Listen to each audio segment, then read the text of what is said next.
ប៉ាសូមជូនពរកូនឲ្យកូនពីពេលនេះតទៅរៀបគោលការណ៍ឲ្យកូនកាត់ខាន់ស្លាកឲ្យកូនស្វែងយល់ឲ្យកូនដឹងហើយនឹងជូនពរកូនឲ្យកូនមានភាពជោគជ័យនេះគឺជាពររបស់ព្រះរាជពីថ្ងៃនេះតទៅសូមកូនទទួលបានគ្រប់ពេលវេលា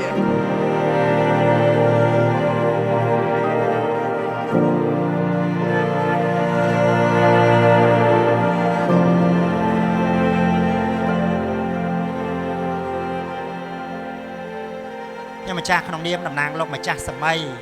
ស្រីបង្កើតខាងកូនប្រុសគឺលោកបងលីកំឡុងលោកស្រីឧត្តមប្រយាងៅស៊ីចេងសូមជម្រាបចូលមកអ្នកដឡងទៅលោកវុយឈិញជ្រោយលោកស្រីងៅស៊ីវហោ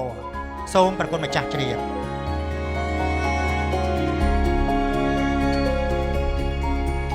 មង្គលជ័យនៅក្នុងគណៈដសែនមនោរម្យនេះបណ្ឌិតកូនប្រុសនាមលីកំហេងនិយាយដែលកិច្ចលោកកាត់ឆ្នាំមាសខែប្រាក់ថ្ងៃឧត្តមសំណាស់បណ្ឌិតសេរីគូនិងឈីលៀងកូនស្រីរបស់លោកឯបាគ្រប់លះនាងក៏កើតឆ្នាំមាសខែប្រាក់ថ្ងៃសំណាង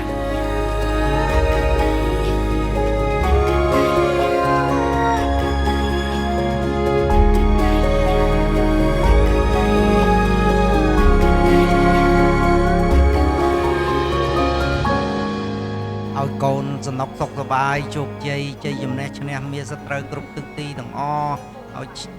បានសុខសប្បាយរហូតតទៅ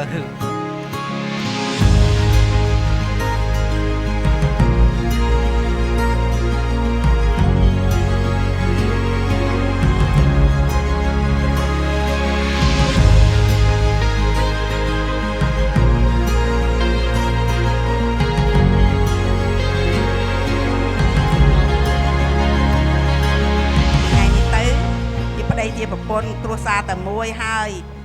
ត្រូវចេះស្រឡាញ់គ្នាដឹកដៃគ្នាដើរទៅមានព្យុះមានភ្លៀងមានខ្យល់ទោះបីជួបយ៉ាងណាកុំចោះចាញ់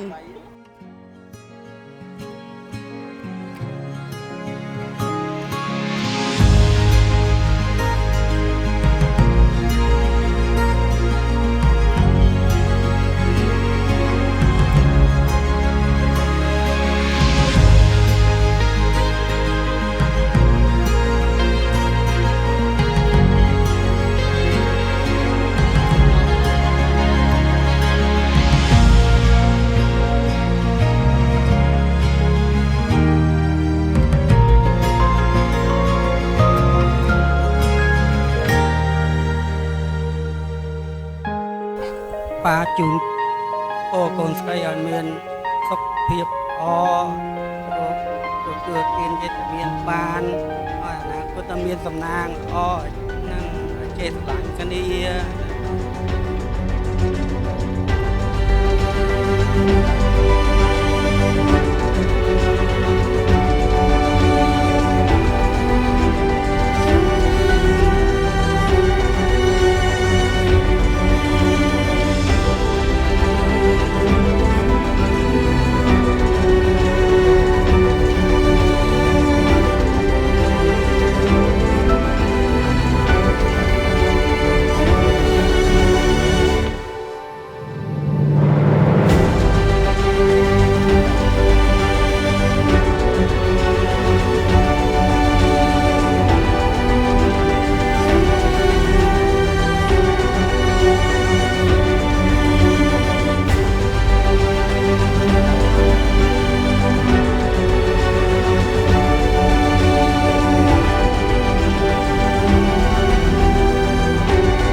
សូម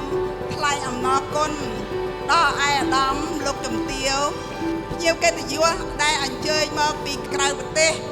ទាំងប្រទេសអាមេរិកអូស្ត្រាលីទាំងអស់ដែលខំលះបង់ពេលវេលាដ៏មានតម្លៃមកចូលរួមកម្មវិធីរបស់ពួកយើងខ្ញុំទាំងអស់គ្នានឹងរៀបអាពាហ៍ពិពាហ៍កូនខ្ញុំថ្ងៃនេះ